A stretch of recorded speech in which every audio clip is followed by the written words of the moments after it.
बालिका उच्च माध्यमिक आदर्श विद्या मंदिर द्वारा संचालित ऑनलाइन क्लास में मैं गौरव शर्मा का स्वागत करता हूं। हम कक्षा 10 सामाजिक विज्ञान से पढ़ रहे थे और उसमें जो है हमने राष्ट्रपति का निर्वाचन किस प्रकार होता है ये जान लिया था। उसके कार्य और शक्तियां जो है उसे आज हमें पढ़ना है। राष्ट्रपति की जो कार्य और शक्तियां हैं हम उसे दो भागों के अंदर बांट के पढ़ते हैं अध्ययन की दृष्टि से, सामान्यकालीन शक्तियां और संकटकालीन शक्तियां। सबसे पहले जो है हम उसके सामान्यकालीन शक्तियां पढ़ते हैं कि कौन कौन सी उसकी सामान्यकालीन शक्तियां हैं और कौन कौन से राष्ट्रपति को जो है अधिकार दिए हुए हैं। संविधान के द्वारा सामान्य काल में राष्ट्रपति को जो शक्तियां प्रदान की गई उनका जो अध्ययन है उनको निम्न भागों के अंदर हम बांट के या निम्न शीर्षकों के अंदर हम जो है उनको पढ़ सकते हैं। पहली जो शक्ति है वो है कार्यपालिका अथवा प्रशासनिक शक्तियां। कार्यपालिका और प्रशासनिक शक्तियां संबंधित जो शक्तियां हैं उसको प्राप्त है। संविधान के अनुच्छेद 52 में तो ये लिखा हुआ है कि भारत का एक राष्ट्रपति होगा और 53 में ये लिखा हुआ है कि जो राष्ट्रपति है वो समस्त शक्तियों का जो उपभोग करेगा वो या तो स्वयं करेगा या फिर अपने अधीनस्थ पदाधिकारियों के माध्यम से करेगा। इस प्रकार शासन की जितनी भी शक्तियां होती है ना वो किसके नाम से संचालित होती है? राष्ट्रपति के नाम से संचालित होती है। देखिए अनुच्छेद 53 में लिखा हुआ है कि संघ की कार्यपालिका शक्ति राष्ट्रपति में निहित होगी और वह इसका प्रयोग जो है संविधान के अनुसार स्वयं या अपने अधीनस्थ के माध्यम से करेगा। आगे चलिए, अब महत्वपूर्ण पदाधिकारियों की नियुक्ति। सबसे पहली जो इसकी शक्ति है वो क्या है? महत्वपूर्ण पदाधिकारियों की नियुक्ति। राष्ट्रपति भारत संघ के अनेक महत्वपूर्ण अधिकारियों की नियुक्ति करता है। भारत जो संघ है इसके महत्वपूर्ण कुछ पदाधिकारियों की नियुक्ति करता है। उसके अंदर कौन कौन सा?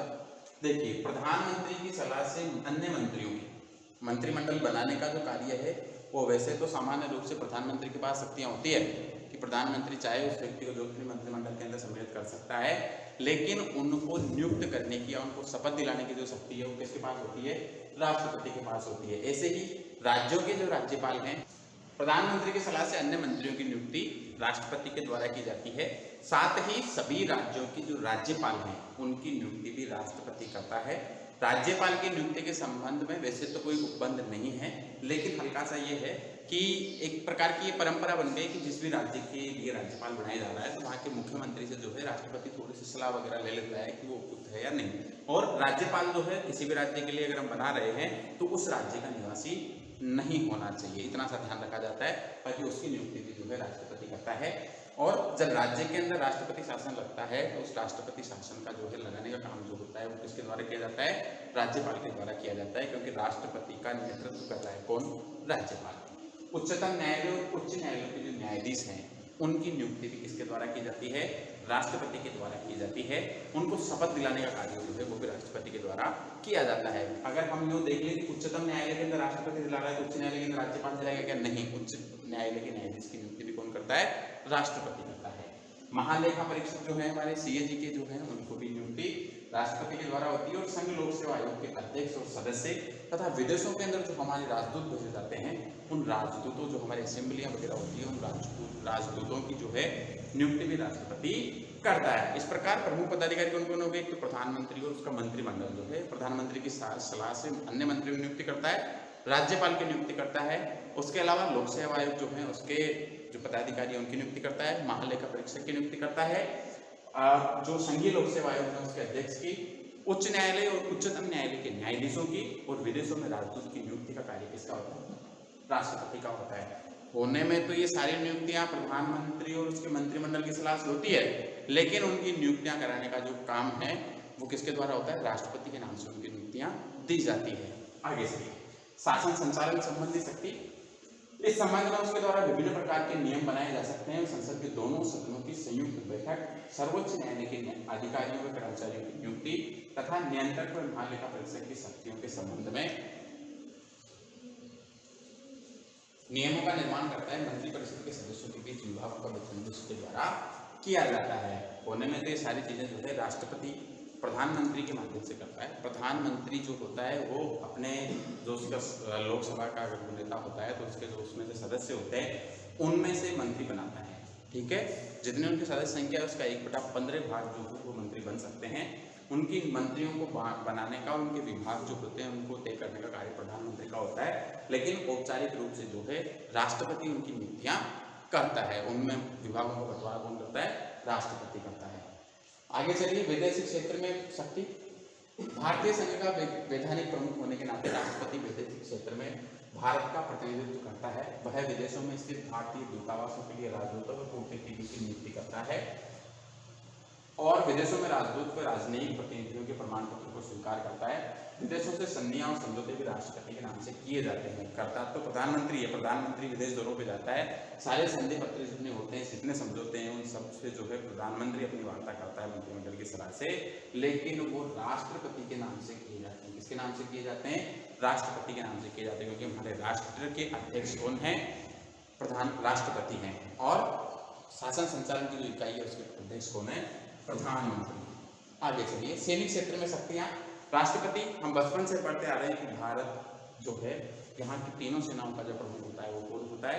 राष्ट्रपति होता है। ठीक है, राष्ट्रपति भारत की समस्त सेनाओं का प्रधान सेनापति है, किंतु इस अधिकार का प्रयोग वह कानून के अनुसार ही कर सकता है। कानून के अनुसार, संविधान के अनुसार ही वो जो है इसका उपभोग कर सकता है।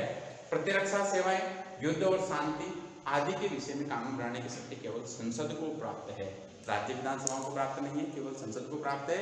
क्योंकि ये किससे संबंधित है? देश की सुरक्षा से संबंधित है। इसको संघ केंद्रीय सूची केंद्र या संघ सूची केंद्र जो है इन विषयों को रखा गया है।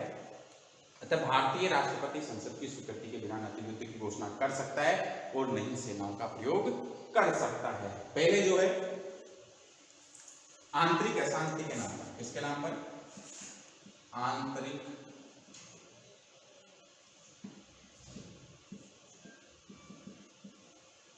आंतरिक अशांति के नाम पर जो है राष्ट्रपति शासन की घोषणा कर दी जाती थी, लेकिन बाद में इसको हटाकर संविधान संशोधन करके इसे सशस्त्र विद्रोह कर दिया है। क्या कर दिया है? सशस्त्र विद्रोह। और ऐसी कंडीशन में भी राष्ट्रपति आपातकाल की घोषणा तब कर सकता है जब उसे मंत्री परिषद के द्वारा लिखित परामर्श अगर उसे प्राप्त है, ऐसी कंडीशन के अंदर जो है राष्ट्रपति आपातकाल की घोषणा कर सकता है। और इसको भी जो है 1 महीने के अंदर संसद के दोनों सदनों से उसे पारित कराना पड़ेगा। और ऐसा होने के बाद 6 महीने तक जो है आपातकाल की घोषणा की जाती है। 6 महीने से ज़्यादा बढ़ाना है उसको तो फिर दोनों जो सदन है, लोकसभा और राज्यसभा, वहाँ के 2/3 सदन से इसे पारित, 2/3 बहुमत से इसे पारित करवाना पड़ेगा, तब ये जो है आगे बढ़ाया जा सकता है। आगे जो है इसकी विधायी शक्ति है। भारत के राष्ट्रपति भारतीय संघ की कार्यपालिका का वैधानिक प्रधान होता है। इसे भारतीय संसद का भी अभिन्न अंग माना जाता है। संसद के जो है हमने 3 अंग पढ़े, राष्ट्रपति, लोकसभा और राज्यसभा। को संसद का महत्वपूर्ण अंग है, क्योंकि लोकसभा और राज्यसभा के द्वारा अगर कोई अधिनियम, कोई बिल लाया गया और उस बिल को अगर दोनों के द्वारा पारित कर दिया, तब वो कानून नहीं बनेगा। कानून कब बनेगा? जब तक वो बिल रहेगा, जब तक दोनों सदन उसे पारित कर देते हैं, राष्ट्रपति के हस्ताक्षर नहीं होते, तब तक वो कानून का रूप स्वीकार नहीं करेगा, तब तक वो नियम नहीं बनेगा, अधिनियम नहीं बनेगा, तब तक वो क्या रहेगा? केवल बिल रहेगा एक प्रकार से। ठीक है, आगे चलते हैं। विधायी क्षेत्र का प्रशासन। राष्ट्रपति को विधायी क्षेत्र के प्रशासन के संबंध में अनेक शक्तियां प्राप्त है। वह संसद के अधिवेशन बुलाता है और अधिवेशन समाप्ति की घोषणा करता है। हमने पढ़ा कि लोकसभा और राज्यसभा के जो अधिवेशन होते हैं उनमें 2 अधिवेशनों के मध्य जो है 6 माह का जो है इससे ज़्यादा का अंतर नहीं होना चाहिए। तो जो अधिवेशन बुलाने का कि कब से कब तक रहेगा, ग्रीष्मकालीन सत्र कब रहेगा, शीतकालीन कब रहेगा, मानसून सत्र कब रहेगा, तो इन सत्रों को बुलाने का और उनके अवसान का जो है वो जिम्मेदारी किसके पास होती है? राष्ट्रपति के पास होती है। लेकिन इनको स्थगित करने की, सदन को स्थगित करने की जो जिम्मेदारी होती है वो किसके पास होती है? लोकसभा अध्यक्ष के पास, लोकसभा के लिए, और राज्यसभा अध्यक्ष के पास, राज्यसभा के लिए जो है इसको स्थगित करने की रहती है शक्तियां। आगे हम पढ़े, वह प्रधानमंत्री की सिफारिश पर लोकसभा को उसके निश्चित काल से पूर्व भी भंग कर सकता है। प्रधानमंत्री अगर सलाह हो तो लोकसभा को 5 वर्ष से पहले भी जो है भंग कर सकता है। इस शक्ति राष्ट्रपति के पास है। अब तक ऐसा 9 बार हुआ है कि लोकसभा को समय से पूर्व भंग किया जा चुका है। संसद के अधिवेशन से के प्रारंभ में राष्ट्रपति दोनों सदनों की संयुक्त बैठक में भाषण देता है। उसके द्वारा अन्य अवसरों पर भी संसद को संदेश या उसकी बैठकों में भाषण देने की कार्य किया जा सकता है। राष्ट्रपति के इन भाषणों में शासन की सामान्य नीति की घोषणा की जाती है। राष्ट्रपति जो है सदनों के संयुक्त अधिवेशन बुलाने का जो कार्य है वो भी इसके द्वारा ही, राष्ट्रपति के द्वारा ही किया जाता है। और अन्य अवसरों पर जो है संसद को संदेश देने, उनकी बैठकों को भाषण देने का कार्य भी राष्ट्रपति करता है। हमारा जो वित्त बजट जो प्रस्तुत किया जाता है उसके पठन का कार्य भी राष्ट्रपति ही करता है, या वो अपने किसी प्रतिनिधि को भेजता है वहाँ पे अधिवेशन पर निषेधाधिकार का प्रयोग करता है। विधेयक पर निषेधाधिकार, संसद द्वारा स्वीकृत प्रत्येक विधेयक राष्ट्रपति की स्वीकृति के बाद ही कानून का रूप धारण करता है। वह साधारण विधेयक को कुछ सुझावों के साथ संसद को पुनः विचार के लिए लौटा सकता है, लेकिन यदि वह विधेयक संसद द्वारा पुनः संशोधन के साथ या बिना संशोधन के पारित कर दिया जाता है तो राष्ट्रपति को दूसरी बार उसे स्वीकृति देनी ही पड़ेगी। कुछ साधारण विधेयक ऐसे होते हैं जो दोनों सदनों के पारित होने के बाद राष्ट्रपति के पास जाते हैं हस्ताक्षर के लिए। राष्ट्रपति जो है उनमें संशोधन के लिए कर सकता है, या तो उसे पारित कर दे, नहीं अगर उसको लगता है इसमें संशोधन होना चाहिए तो वापस उसे भेज देता है। ऐसे भेजने के बाद जो है लोकसभा और राज्यसभा वापस उसे जो है लोकसभा या राज्यसभा दोनों में से कोई भी एक सदन उसे वापस संशोधित किए बिना या बिना संशोधित किए राष्ट्रपति के पास वापस भेजता है। तो ऐसी कंडीशन के अंदर जो है राष्ट्रपति को उसे हस्ताक्षर करने होते हैं। आगे चलिए, अध्यादेश जारी करने की शक्ति। अध्यादेश क्या होता है कि जिस समय संसद का, पिछले बार भी जो है 10वीं क्लास में बोर्ड में प्रश्न पूछा गया था कि अध्यादेश क्या होता है, जिस समय संसद का अधिवेशन नहीं चल रहा होता है और ऐसा कोई विषय आ जाता है जिस पर कानून बनाना हो तो उसके ऊपर जो है राष्ट्रपति अपना या कानून कोई बना के जो है वो घोषणा कर सकता है। ऐसे कानून को जो है 6 सप्ताह का मतलब हो गया 1.5 माह के भीतर जो है संसद के बहुमत से जो है उसे पारित करना होगा, तब वो अध्यादेश जो है कानून का रूप लेता है। आगे चलिए, और नहीं होता है तो वो जो है अध्यादेश समाप्त हो जाता है। जिस समय संसद का अधिवेशन न हो रहा हो उस समय राष्ट्रपति को अध्यादेश जारी करने का अधिकार है।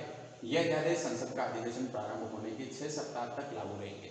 जब तक संसद का जून अधिवेशन चला, जैसे 6 महीने का गैप आ गया, आज अधिवेशन खत्म हुआ ही है और ऐसे कोई विषय आ गई जिसके ऊपर कानून बना है तो ऐसे के अंदर जो है कानून बना दिया। अब जब संसद चलेगी उस समय से उसके 6 सप्ताह तक मतलब 1.5 माह तक उसको पारित कराना अनिवार्य है। यदि नहीं कराते हैं तो वो जो विधेयक है या जो अध्यादेश लाया गया है वो क्या हो जाएगा, समाप्त हो जाएगा।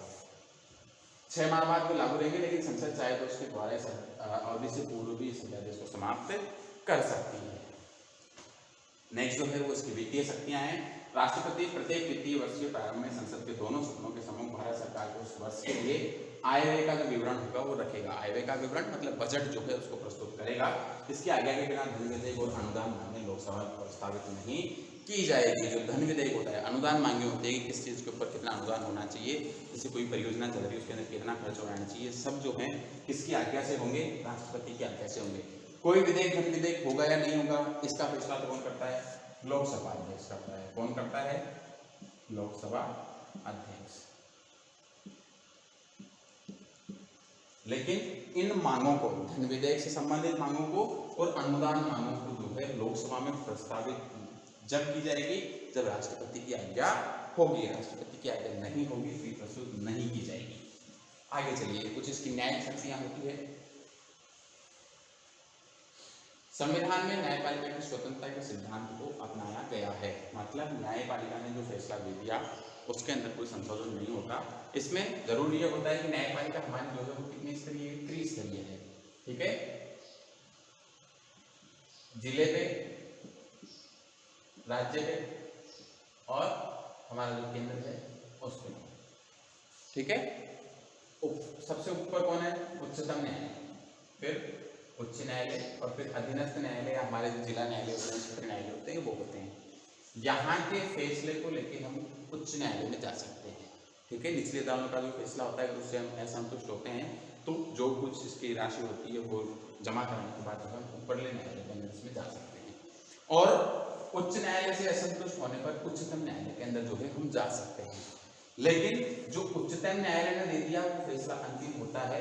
कुछ विषय होते हैं कि इसके अंदर जो है आप यहाँ की सजा मिलने के बाद या कोई दंड मिलने के बाद जो है उसके अंदर थोड़ा सा लचीलापन करने के लिए, उसे हल्का करने के लिए जो है हम राष्ट्रपति के पास जा सकते हैं। ठीक है, ऐसा नहीं है कि जो सर्वोच्च न्यायालय ने जो फैसला दे दिया उसके खिलाफ जा रहे हैं, उसके खिलाफ नहीं जा सकते क्योंकि सर्वोच्च है न्यायपालिका और स्वतंत्र है तो उसके खिलाफ हम किसी से नहीं जा सकते। लेकिन किसी व्यक्ति को मृत्युदंड दिया गया है तो उस मृत्युदंड को जो है आजीवन कारावास के अंदर बदलने की, किसी को जो है दंड जो है आर्थिक दंड ज़्यादा दिया है तो उसके कम करने की, उसके अंदर कटौती करने के लिए जो है वो राष्ट्रपति के पास जा सकता है। राष्ट्रपति के पास जा सकता है, यहाँ जो है अपने न्याय के लिए गुहार लगा सकता है, लेकिन इस फैसले को जो है राष्ट्रपति भी खारिज नहीं कर सकता है। चलिए, वह उच्चतम तथा उच्च न्यायालय के न्यायाधीशों की नियुक्ति करता है उच्चतम न्यायालय द्वारा निर्मित न्यायालय की कार्य व्यवस्था में संबंधित जो नियम है उसके संबंध में राष्ट्रपति की स्वीकृति आवश्यक है। राष्ट्रपति को एक अन्य महत्वपूर्ण शक्ति जो समाधान की शक्ति जिसे कहते हैं, यहाँ जो है उच्चतम न्यायालय के अंदर जो फैसला लिया उसके लिए वो राष्ट्रपति के पास जाकर समाधान की शक्ति जो है उसका प्रयोग कर सकता है, समाधान जो है वो मांग सकता है। ऐसी शक्ति राष्ट्रपति के पास होती है कि वो समाधान कर भी सकता है, नहीं। राष्ट्रपति को न्यायिक शक्ति के अंतर्गत दंड प्राप्त व्यक्ति को क्षमा करने या उसके दंड में कुछ समय के लिए स्थगित करने का अधिकार प्राप्त होता है। इसके बाद जो है संकटकालीन अधिकार, उद्घोषणा, प्रभाव और व्यवहार में उपयोग जो है नेक्स्ट वीडियो में पढ़ेंगे। धन्यवाद।